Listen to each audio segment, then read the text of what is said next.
Hello, I'm Sonia Byers, Chief Executive of Women in Transport. Welcome to Season 3 of the Women in Transport podcast, where we're sharing the voices and stories of women from across the transport sector. Each episode, we explore the experiences, challenges and triumphs of those shaping the industry, spotlighting the power of representation, allyship and leadership at every level. Thanks for tuning in. Let's dive into today's conversation.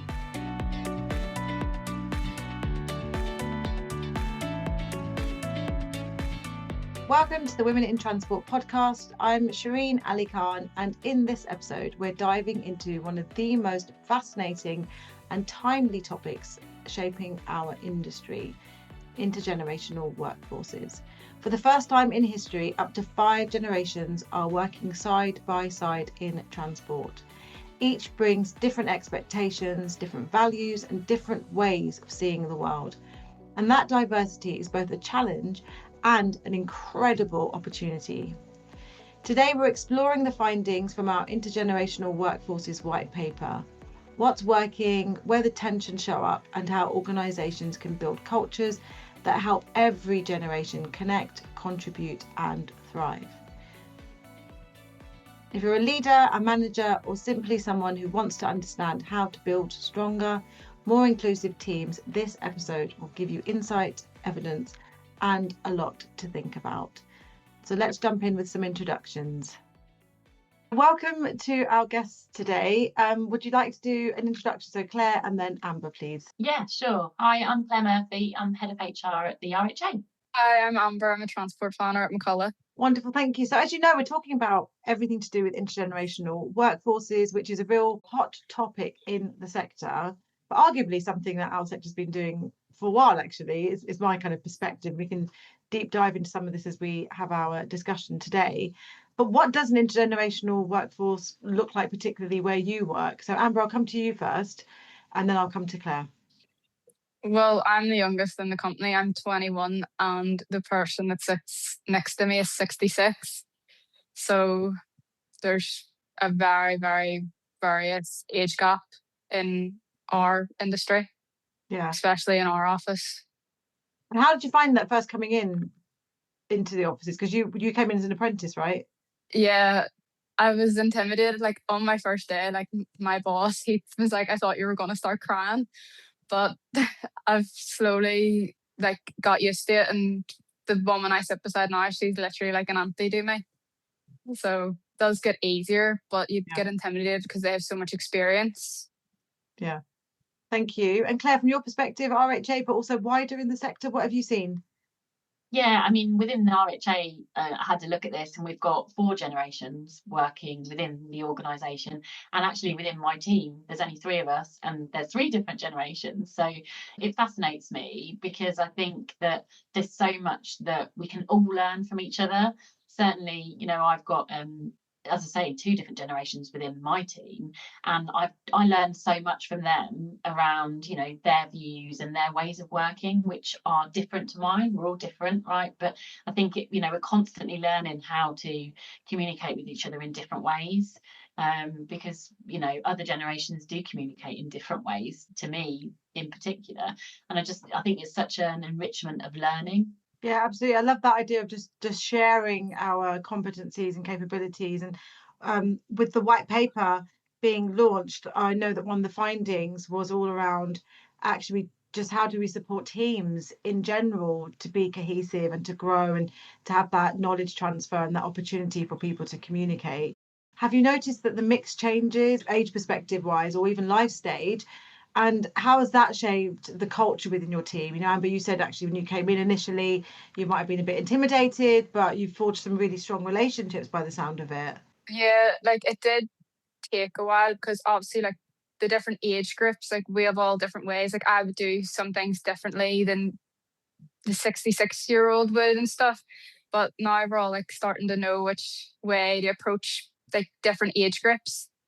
If I was dealing with something, I would approach it differently towards that woman and then explain it to her. I feel like the older generation is a wee bit more go, go, go, go, it needs to be done. Where the younger generation in my office, take it as it comes. Tell me more about that, because I feel like there is this perception that younger people, Gen Zs, are clock in, clock out. We don't care about work. And I'm just throwing the stereotypes at you because you see it, right? How does that make you feel when you hear that? That's something I was actually speaking to my boss about. It's like the younger generation, they're all like painted with the same brush.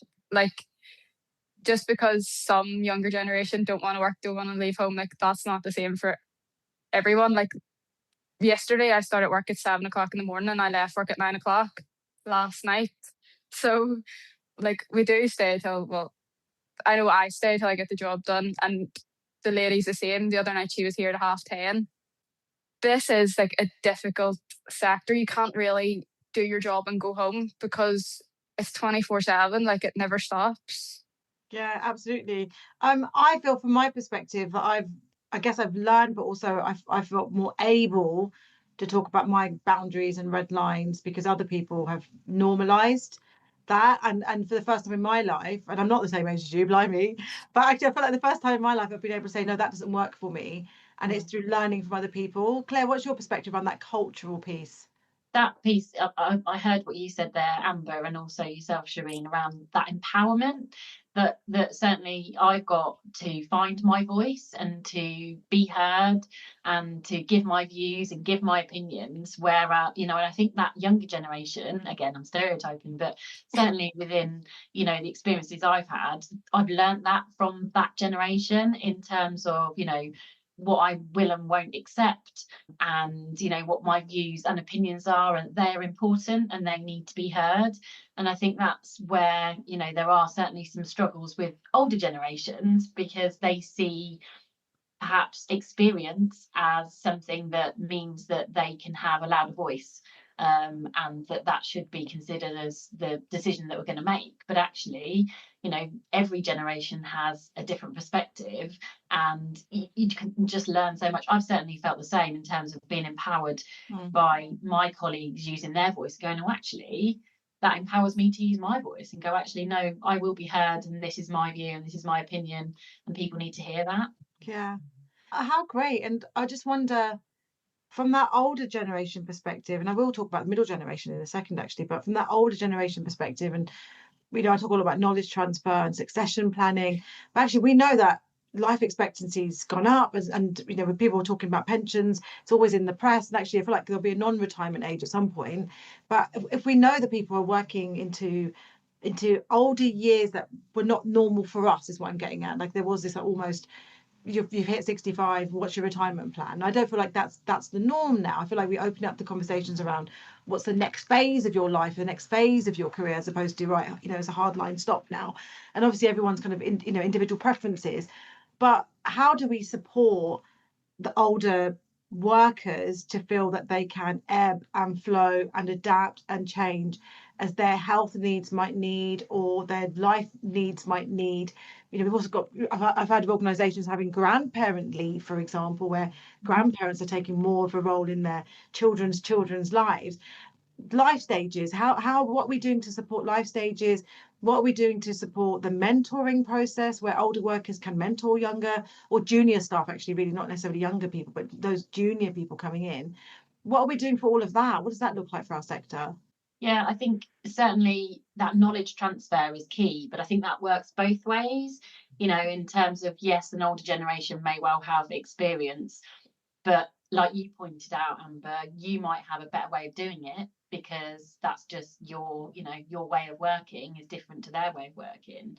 I also think there's a piece around technology, and the younger generation being very inept with technology because they've grown up in the age of, things happening on phones and tablets and things in real time. I want stuff now, and so on. And so they're really good at it, right? So they've got a role to play in terms of that knowledge, for older generations.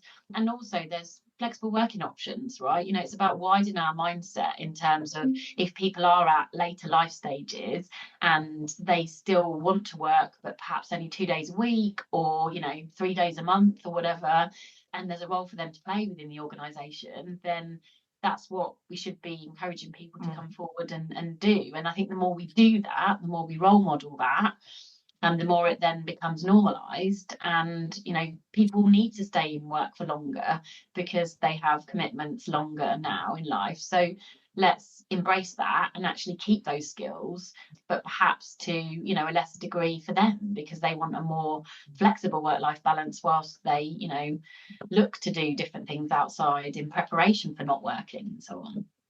Yeah, absolutely. Amber, your perspective? Personally, I don't think it's really something that's talked about enough in our sector. It's like, I don't know how to explain it. It's like the older generation are still expected to like work the same hours as like the junior work is. How do I explain that? No, you're spot on. Absolutely. That expectation that you just do stuff the same way you did yesterday. Yeah, I think because transport's like 24/7, everyone's expected to be 24/7. Like, it's like there's no off days for like either generation. But like, it's going to be hard for the older generation to keep up with someone who's no kids, no commitments. They just go to work and then go home and they get to relax and stuff. For the likes of people with children and stuff, like they have their life outside of work, so then that's going to like tire them down.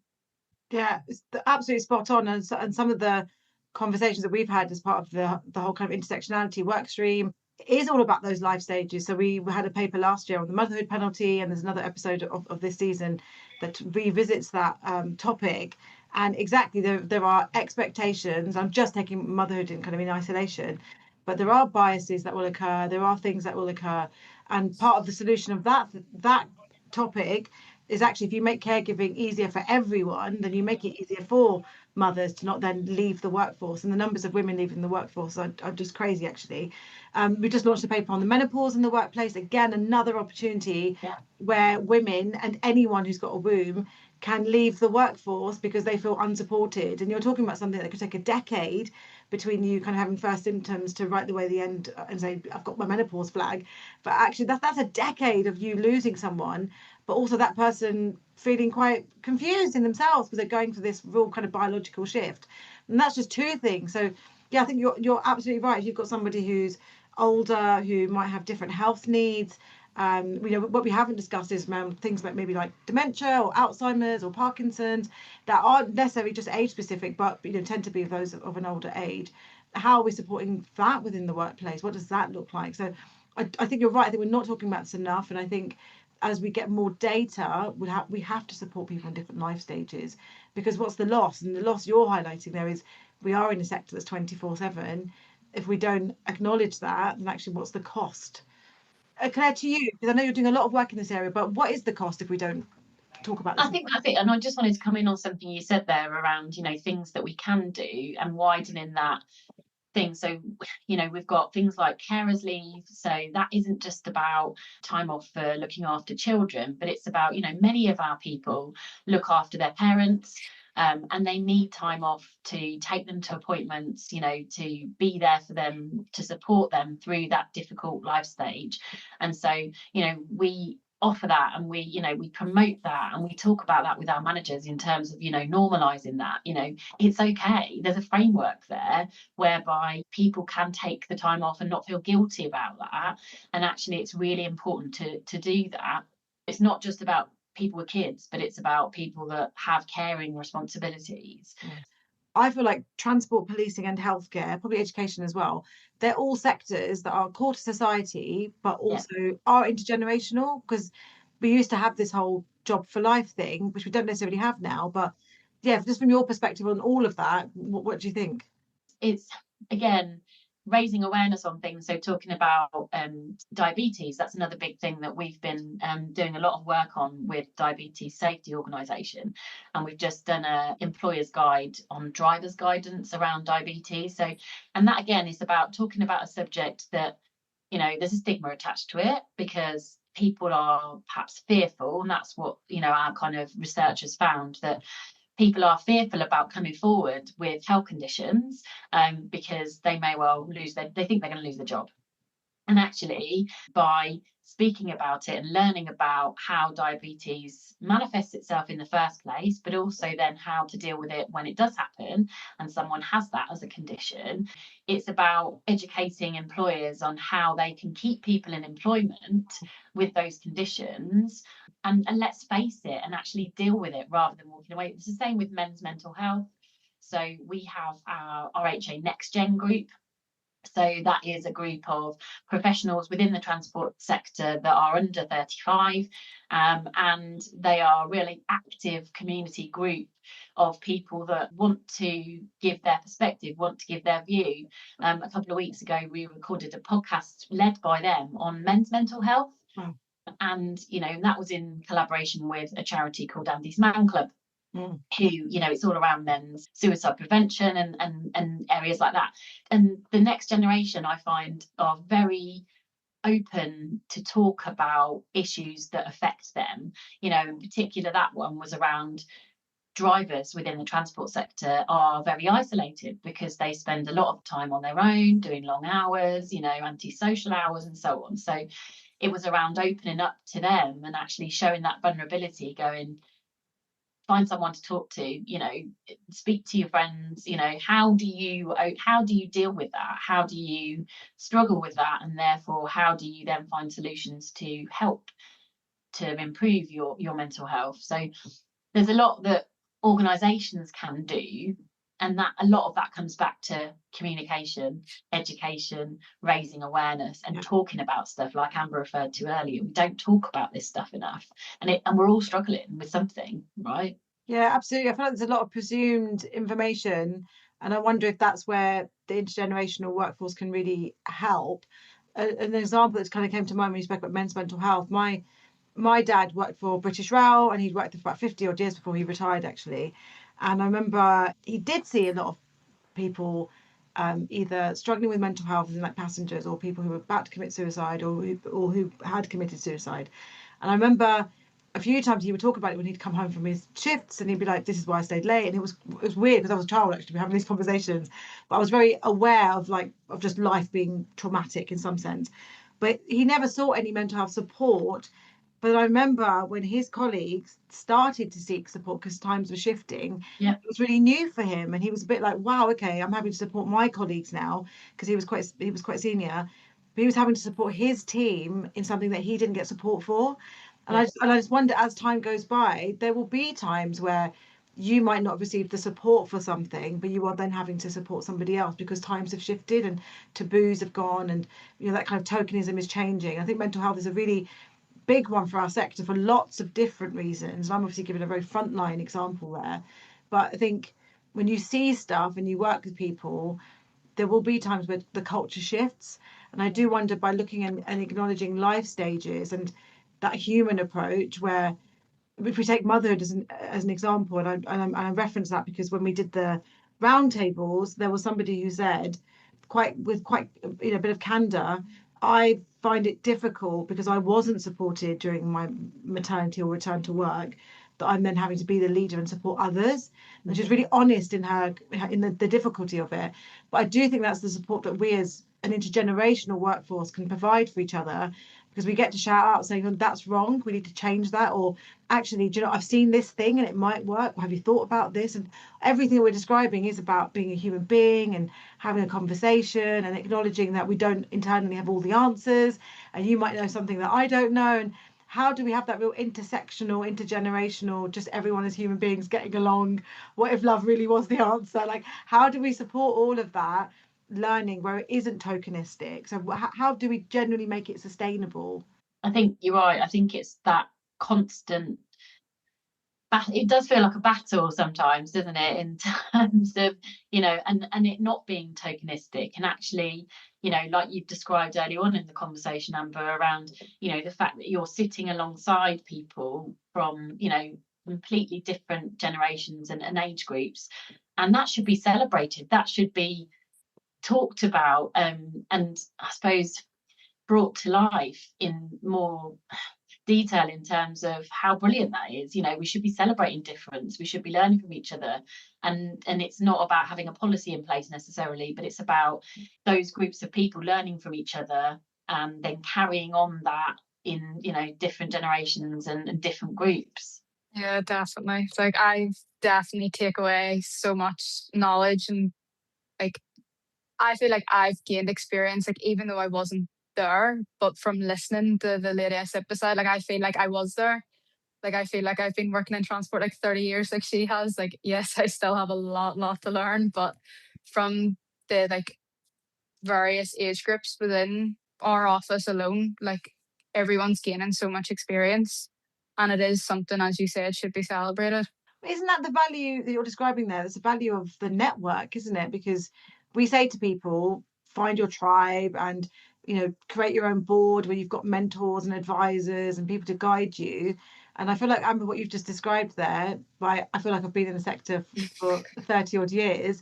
I feel like that's the culmination of the knowledge and that kind of osmosis, and that just being in the environment where you can learn from people, communicate, but also try your own thing, make your own mistakes, because I think it's really important for those fresh perspectives to be acknowledged, and you have to make your own mistakes, and you have to, you know, forge your own path, but also to acknowledge where people have done things, and there are processes and ways, but it doesn't mean either is right. It just means that there's an opportunity for all of that to come together. But it feels like there's a real value in the network there, and you've got that maybe accidentally, maybe on purpose. But what have you done particularly, Amber, to help cultivate those relationships? And what's your organisation done, or was it kind of a really good accident? But I was brought in as like an apprentice, so like I was the kid of the office when I first started, because I was literally 18, fresh out of school, didn't even know how many pallets you could fit on a trailer, never mind anything about transport. And then now, like I am seen as like, I'm just seen as like just a normal worker now, but like I am seen as like the baby of the office, and everyone does look after me. But we're kind of like, I work on what's called the GB, like GB desk. So we're like a family. There's like Hazel, so she's like our auntie, and then like it's kind of like a family dynamic now. Like I'd be like to Hazel, "Oh, back in your day," and then she'd be like, "Oh, use youngins and stuff." Like we do, like we make a joke out of like the gap in our office, because of like I would say to Hazel, "Oh, you're old enough to be my granny," and then she would just make jokes back at me. But I think that helped us build a stronger relationship and like understand each other better. Yeah. Hazel, whenever like say for example the storm that's about to happen, boats are cancelling, like reaction to that would be like loud, and you know, it would be dramatic. Where I would just see it as like, oh, it's just something that's happened, like just need to find a way around it. So I would kind of like calm her down, and then she would like give me knowledge on how to deal with it, because obviously with her working 30 years in transport, she's dealt with many storms. So we just kind of like work with each other, and like I would like kind of cool like put out her fire, because she would be very like hot-headed and stuff, but the other older generation in our office tend to be like that. I feel like from maybe whenever they first started, like being loud and like the dramatic side of things was like a way to show you were getting work done. Or like dealing with things, were like the younger side, and like even like the middle generation in our office, we're all a wee bit like, oh, it's happened, we're just gonna have to deal with it. Yeah, that's so interesting. I was just going to come in there. It's just so interesting you say that, because I think it's so true, isn't it? And I think it's that you said it early on in the piece around just seeing things as they are and just dealing with things as they come along, and there's no drama, and it's a really pragmatic, solution focused, calming way. And I can see that exactly the same in my colleague, where I've learned that she kind of just carries on under the radar and just gets stuff done with, and it's incredible. And that's why I think it's so valuable to have all generations working together in a team, because you know, you're the calm in that storm, excuse the pun, but that's such a good example of how it works in real life. Yeah. Brilliant. I was going to say shout out to Hazel, because absolutely. This is it, isn't it? Because you mentioned around having a sense of humour, because I do think we take ourselves so seriously, don't we? It's like, oh, I've got to do some work, I've got to do this. And you're right. I think there was that culture of, it's almost a competition of who's the most stressed. And to be stressed, you have to be vocal about being stressed. And who had the least sleep, because if you sleep less, it means you're busy, and if you're busy, it means you're successful. And I feel like that culture has shifted in some senses, but also not, because there was a time where that was valued, and I feel like a lot of us are maybe questioning what the corporate world could look like. And I do want to take us on a little bit actually to talk about COVID, and I kind of explicitly say that because Amber, you mentioned you came as an apprentice, and just looking at the timing wise, that was either just, I think, was that just after COVID that you came in? Yeah. 5 years ago now, like crazy. It was about half a decade before we actually had a pandemic starting. So what was that period of like for you, leaving education and then coming into the workplace? Because at the end of my education was so like on and off, because obviously like my A levels, it was at home predicted grades. So you kind of got used to being in the house, and obviously transport's not a sector where being in the house is really an option. Like I had COVID in September, and I actually had to work from home for 2 weeks, and because I couldn't come into the office, and dealing with that after being like in the office environment, because I could plan something and it could change like 30 seconds later, but I would know that from being in the office. So being at home, you think what you've planned is happening, and then you find out, oh, it actually didn't happen. But I think COVID kind of restricted, like it puts you in your own bubble.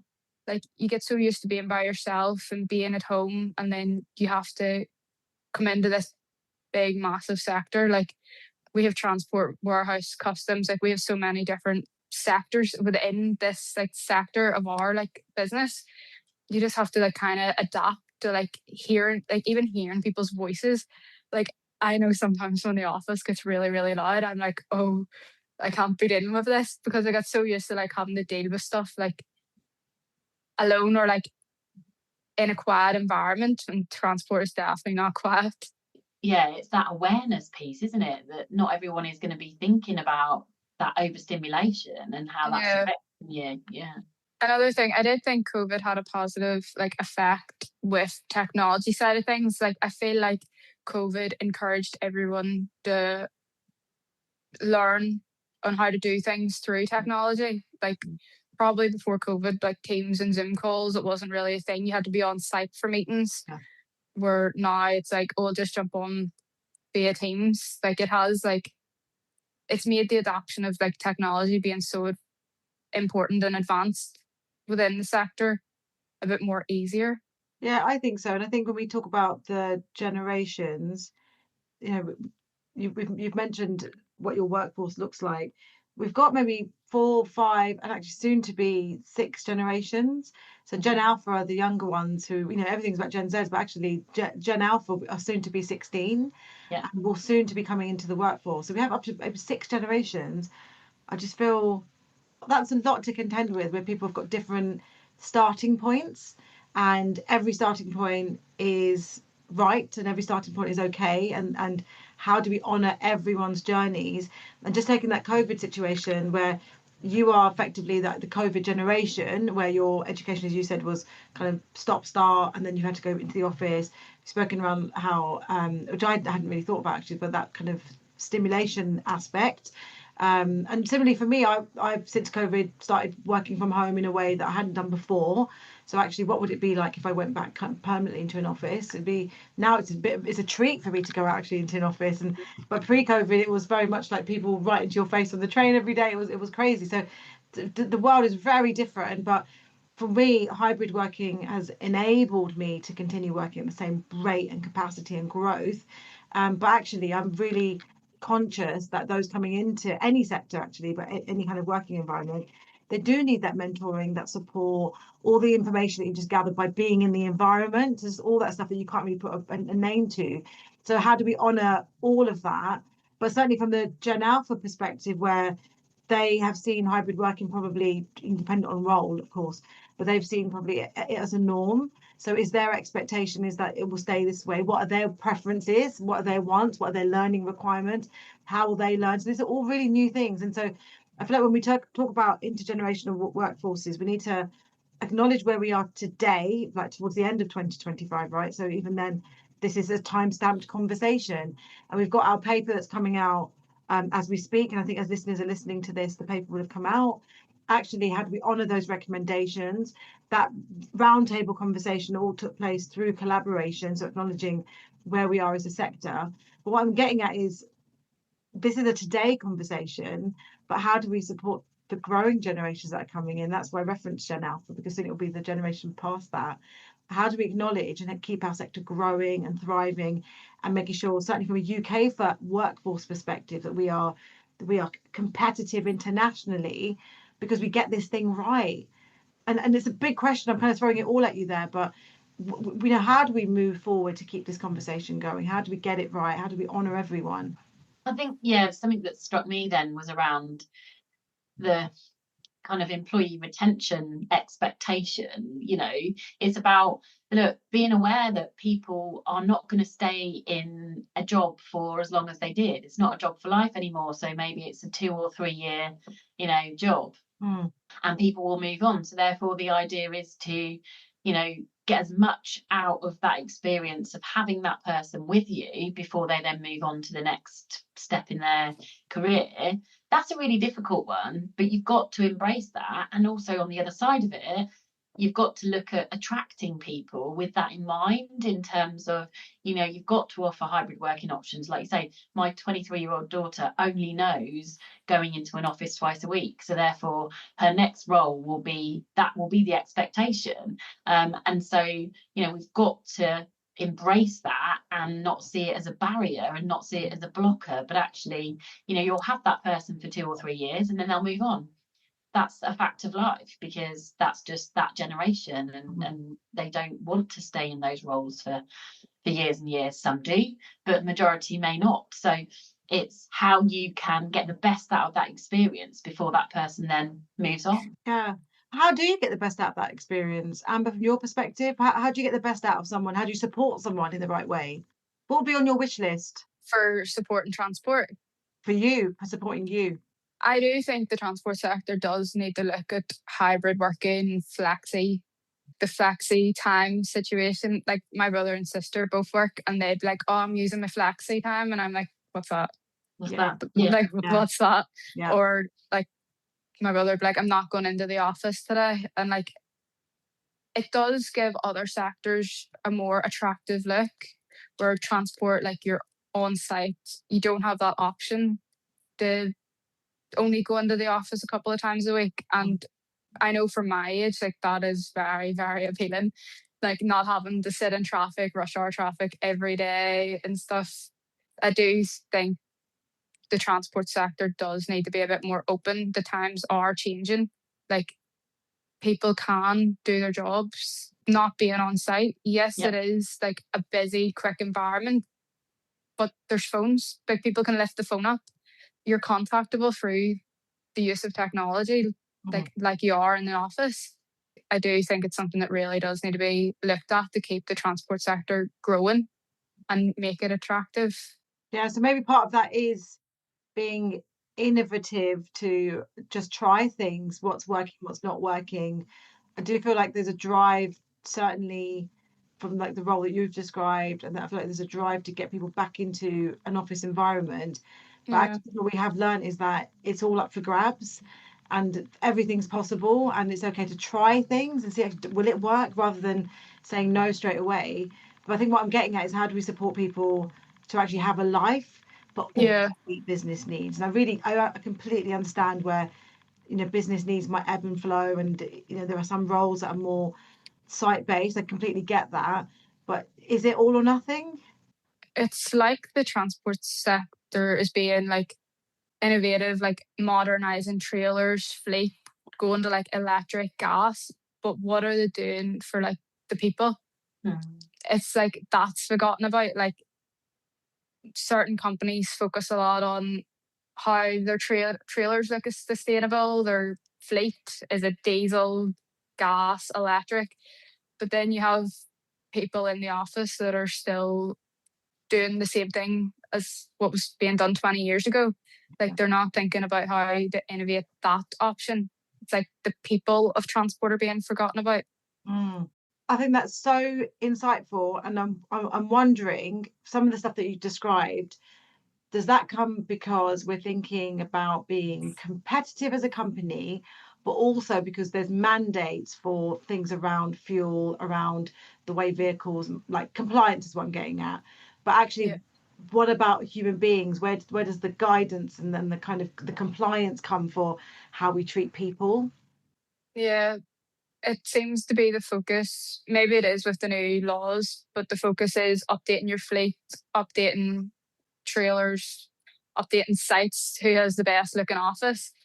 But nobody's thinking about the people in the offices. Like, I would happily work from home one day a week.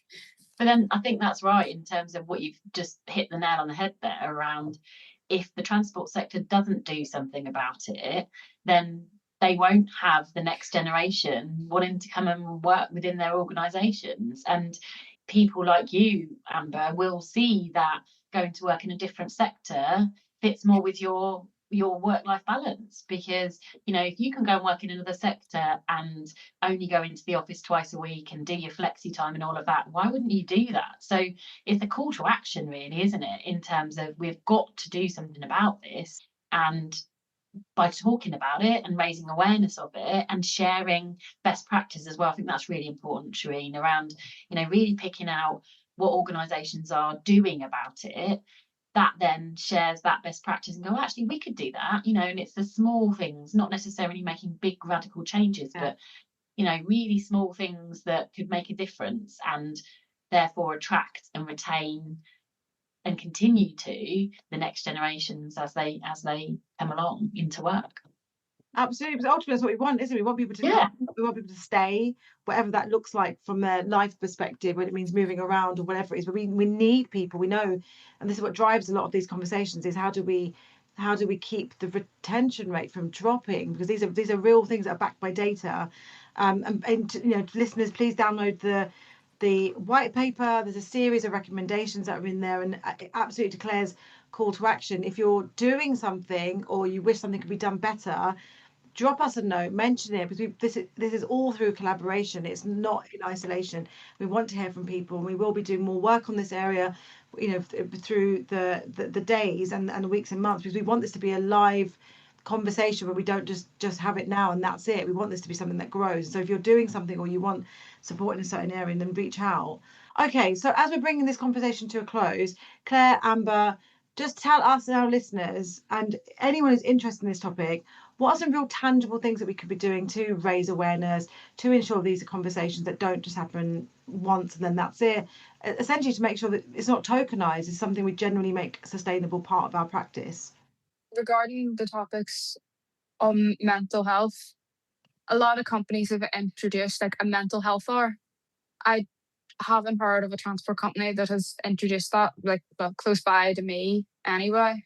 Like, I think that is something that would be beneficial, and then it would show like the transport sector trying to change and grow, like, towards like humans. Like, it's like a small step, but like at least it shows they're trying to be innovative. Yeah, I love that. Innovative with how we support mental health, but also just having that real human approach is what I'm taking from that. Yeah, and accepting that we're all human and we all need some time. And I mean, whether it's things like you just touched upon there, but even like we've started to introduce the 25-minute 50-minute meetings, so that then you get 5 minutes or 10 minutes before your next meeting, so it helps you with that back-to-back meeting culture that sometimes exists. But also having those strong networks. For us, we've just introduced wellbeing champions, so we've got a group of 9 people in the organisation that had some awareness training on kind of the 5 areas of wellness around move, around focus, around giving back to the community. And by doing that, and they're a mixture of lots of different generations, by doing that, they're starting to create a real hype and a real kind of sense of community, and starting to organise activities, and just sometimes small things like pumpkin carving competition, sending you photos, and there's a winner, or something just or starting a walking challenge on Strava so that everyone can get involved. And it's just those small things that we can do to bring our people together as a community, I think. Yeah, I love that. What I've taken from this conversation is that real sense of acknowledging that we're all human beings, really looking at our life stages, but that sense of community that you've just highlighted there really nicely, and that sense of creating commonality, where let's focus actually more, like less on age, but more on what our commonality is, but also in celebrating the differences, which we do with any kind of protected characteristics. We like to focus on celebrating differences, but focusing on common ground. And I think with age, it's probably the same thing, where actually it's about understanding where we can support each other, where the knowledge is. So I think it's providing more opportunities to collaborate, but actively to collaborate. So if you are all in the office 5 days a week, 3 days a week, whatever it might be, but those options are for you to all to come together with purpose. And so whether that is for the 5 ways of wellbeing, or whether it is from a knowledge transfer perspective, and we've touched upon a little bit today, but also understanding the different health stages that come with people's lives. And again, that's irrespective of age, because there'll always be a thing that can happen. So rather than putting a stamp onto it, just understanding that as human beings, life ebbs and flows, but that real human approach is what I'm taking from today's conversation. Regarding the age, like how, like to make it work, like with say the 66-year-old and the 21-year-old in the office, like I think it was like a clever idea, like to make us sit beside each other, like make us like interlink, because you would see like an older generation and try avoid them because you would think, oh, I've nothing in common and stuff. So I think like workplaces, like doing workshops, or like putting the young person and the old person together. Yeah. Well, sorry, not old person, but the older generation together. It's like a clever idea, because like I had to catch myself talking to Hazel about taking up jeans and stuff that I would never speak to another 20-year-old about. So it's like not even that it makes you grow like in the office. Like I'm going home and I know how to sew.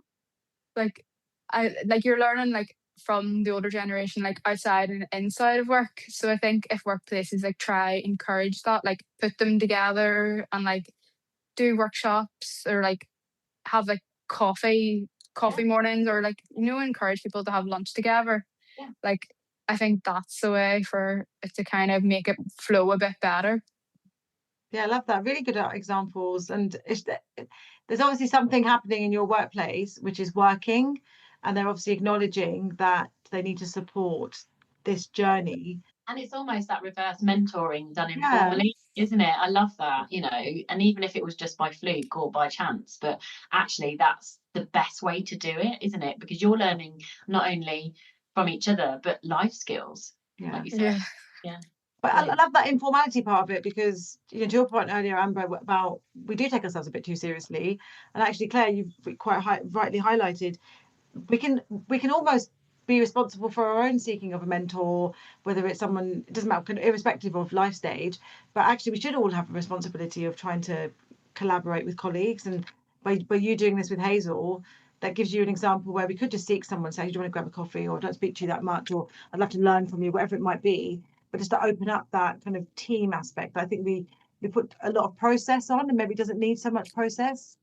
Yeah, like there's a lot of stigma that like work is like you go to work and you go home from work, but I don't think the transport sector is really like that. Like your work, not that it's your life, but it's a big part of your life. So I think like the stigma of like you go to your job and you go home. Yeah. Like I would catch Hazel texting me after work, and then you talk about your day, and like that, and it does help get through it, because you've someone to relate to, like because you go home and speak to people at home and they have no clue what's going on in transport.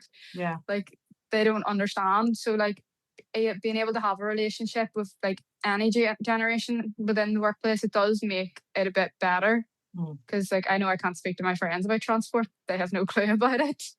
No, absolutely. That's brilliant. Thank you so much. I really appreciate the time, Amber. It's really lovely to meet you. If you're on LinkedIn or anything, please definitely add me to LinkedIn. And I'd love to work with you again in the future. Sounds like you're doing some really, really good stuff. Thanks. Thank you. Thank you. Thank you for joining us for this conversation on intergenerational workforces. Today's insights remind us that age is just one piece of who we are. But when we understand it, value it and design it, we create teams that are stronger, more connected and better prepared for the future of transport. So please download the white paper. Let us know what's working in your organisation, what your thoughts are about the sector, what could we be doing more of. Let us know, reach out, and we'll join you on the next episode. Thank you for listening to the Women in Transport podcast. Together, we're championing inclusion and celebrating the women driving change across the transport sector. To join the conversation, connect with us and explore more stories, head to the episode show notes.